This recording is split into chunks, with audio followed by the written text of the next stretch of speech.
Samantala, bilang naman ang mga sundalong nasugatan sa engkwentro sa Sulu, tumaas pa. Ang detalye alamin natin mula sa aming kasamang si Waywaya Makalma, live via phone patch mula sa Campo Aguinaldo. Aya, magandang hapon sa iyo.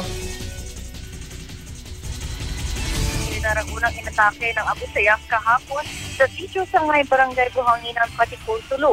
Dito ay isang Marine officer ang nasawi kaagad at matapos ang 10 minuto ay biglang umatake na ang grupo na nagpakawala ng 81mm mortar na kung saan 6 na Army soldiers ang kaagad na nasawi.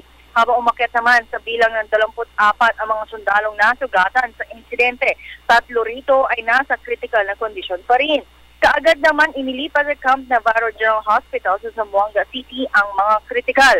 10 miyembro naman ng Abu Sayyaf ang nasawi ayon sa report ng militar at isang bangkay nga ang kanilang na-recover. At ayon naman kay Lieutenant Colonel Ramon Zagala, ang Chief Public Affairs Office ng AFP, pag-atake ng grupo ay pinangunahan ni ASG Sub-Leader Hairula Asbang. At sa ngayon nga, inaalam pa ng militar kung ano ang posisyon ni Asbang sa Abu Sayyaf at kung may patong sa ulo nga ang nasabing Commander Asbang. Pero sa ngayon patuloy pa rin ang pursuit operation ng militar laban sa grupo at tiniyak naman ng AFP na mabibigyan ng burial at financial assistance sa mga pamilyang or mga sundalong nasawi, gayon din sa mga nasugatan. Gayon mga sa ngayon ay ayaw pang ilabas ng AFP ang mga pangalan ng mga sundalong nasawi kahapon sa Sulu at Kirby. Yan ang pinakaligtas mula rito sa Campo Aguinaldo.